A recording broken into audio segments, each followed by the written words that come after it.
a very intimate connection between the Netherlands and the netherworld, which is more than you may believe. There are a great number of historic castles and structures in the Netherlands, each of which has a history that dates back many years.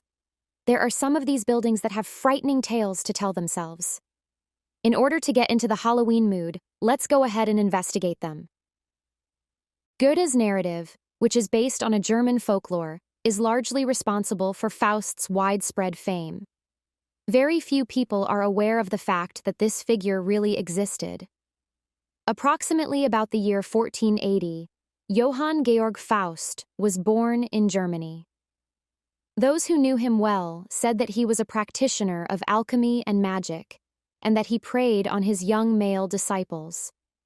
Because of his peculiar style of thinking and the habits he had developed, the myth that he had sold his soul for the sake of frivolous pleasure was born. His experiments would be assisted by the devil, who would serve him as his servant for a period of 7 years. It is believed that Faust passed away as a result of an explosion that was generated by his own experiments. A number of people came to the conclusion that this was the work of the devil, who had arrived to get his soul. There is a lack of clarity on the location of Faust's death. Nevertheless, according to Dutch legends, he met his end near Castle Wardenburg. There is a window at the very top of the tower that has bloodstains that date back to ancient times on the sides of the frame. According to legend, here is the location where the devil stole Faust away. And the atmosphere here still gives the impression that something is waiting to lurk there for all of eternity. It is not entirely certain if Faust really resided at Wardenburg. Nonetheless, it is known that he spent some time in the Netherlands. Additionally, there is a very ancient Leeuwarden tradition that states that the ruler of the castle sold his soul to the devil. This story existed long before the Faust legend became widespread. Around the year 1500, the Singraven estate served as a convent for around 10 years from that time period.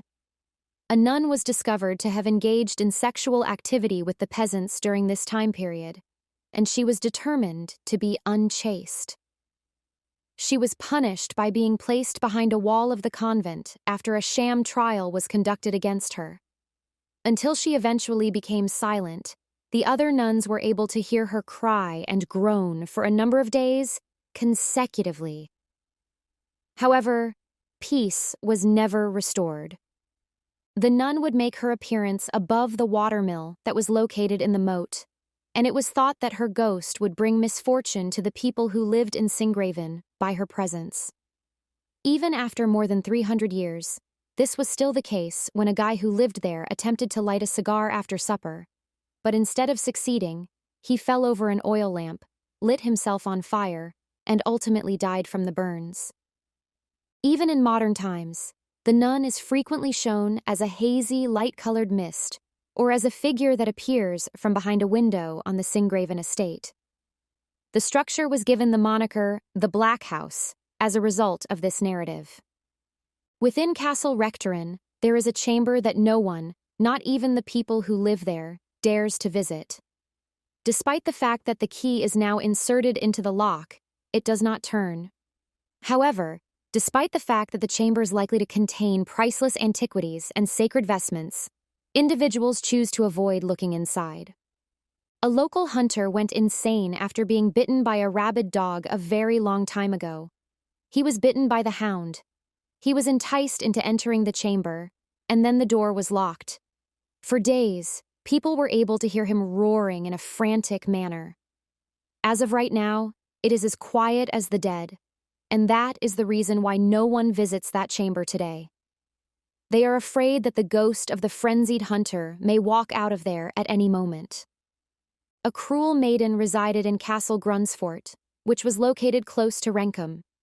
She was so nasty even when she was a youngster that she bit the midwife in the thumb while she was being baptized on the day of her baptism. Because she did not want to get her shoes dirty, she instructed her staff to weave silky white carpets to cover the ground wherever she walked in the town. Because she believed that the cemetery was filthy, she avoided going there as much as she could help it. Not even after the passing of her parents did she hesitate to go. At the end, she passed away by herself and was laid to rest at the cemetery. The following day, they observed crows circling the cemetery, and they discovered the woman's coffin lying on the ground, with her corpse still inside. This was contrary to what they had previously believed. They proceeded to bury her once again and weighted her down with a considerable stone. When the following morning arrived, the casket was immediately placed back on the ground. The townspeople were informed by a witch in the area that the maiden was responsible for her own actions in avoiding the graveyard throughout her life, and as a result, she was forbidden to visit the location. Once the coffin was put on a manure cart, they proceeded to drive the horse out from the town. Following some time, it was dropped into a stream that was located close to the castle, and everyone just abandoned it there. At night, when the moon is shining brightly and the water is as white as a silken carpet, it is stated that the maiden may be seen strolling across the stream, and she is supposed to inflict woe to anybody who comes close to her. Over a very long period of time, the remains of the castle of Grubenvorst, which are located by the Maas River, have appeared. Around the end of the 16th century, a young nobleman was able to catch his sweetheart as she was rowing across the Maas River with another man. When they arrived on shore and the nobleman challenged them, the other guy defeated him by shoving him into the nooks and crannies of the ruins. Before he passed away, the nobleman swore to the girl that she would never find peace and that her soul would be imprisoned by the ruins. He also promised that she would never find rest. The child was so stunned that she passed away from a severe fever 3 days after she arrived in the hospital. The ruins of Grubenvorst are now being haunted by a ghost that is dressed in a white shroud. There is a tradition that states that if a man wanders by at night, the ghost would seize him by the arms and compel him to dance with her until he passes away from fear.